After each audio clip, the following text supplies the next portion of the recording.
By the 1980s, the city of Chicago was growing into a booming center of commerce and a site of significant social change. It grew more diverse, elected a female mayor, and made history in 1983 by electing the first African-American mayor of any major American city, Harold Washington. Washington was a controversial figure.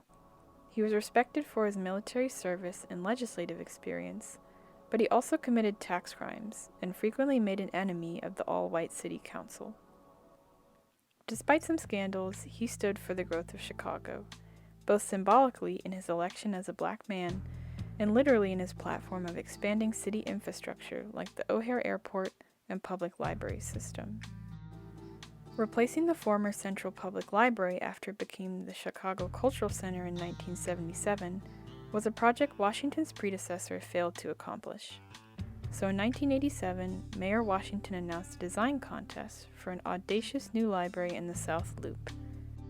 The winning design had to occupy an entire city block, be at least 750,000 square feet, and cost less than $144 million.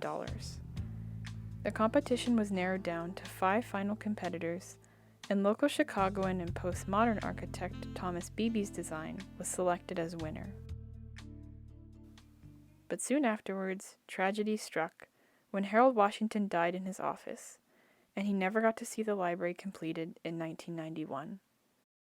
As the coffin bearing the mayor's body made its way into the entrance at City Hall, thousands were gathering across the street at Daley Plaza for the city's memorial service to Mayor Harold Washington. The library was named after him, and it took on the role of preserving his legacy. The Harold Washington Library is only part of a long-standing Chicago tradition of putting African American individuals at the forefront of its public libraries. The George Cleveland Hall branch, built in 1932, is located in the historically black neighborhood of Bronzeville and is named after the second black man to ever serve on the Chicago Public Library System's board of directors. It was also led by Vivian Harsh, the first African-American woman to oversee a Chicago Public Library location.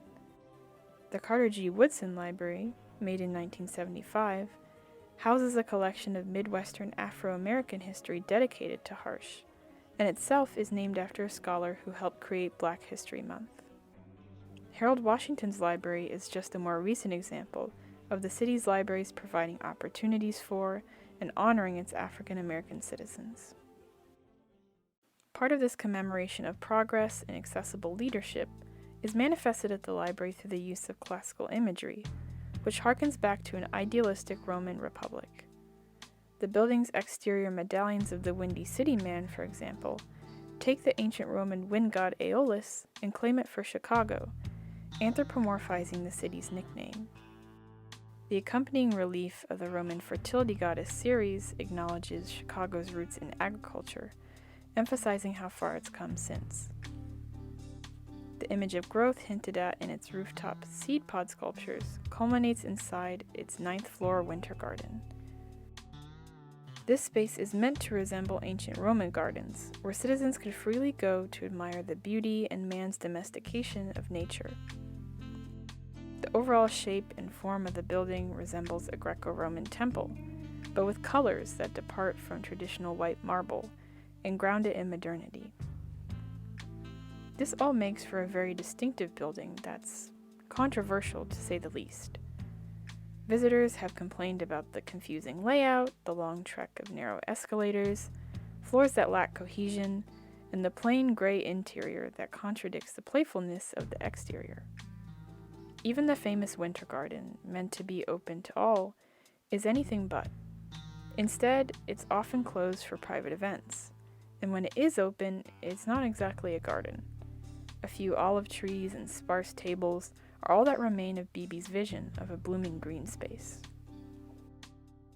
The library has its pitfalls in accessibility, which have unfortunate weight given the building's mission to embody the democratic equity forecasted in Harold Washington's mayorship. But even if lacking in execution, the vision remains in its commitment to looking forwards. It's even led to other city libraries, like the Obama Presidential Library, continuing to honor local African Americans, making the Harold Washington Library a key monument of Chicago's spirit of social and historical progress.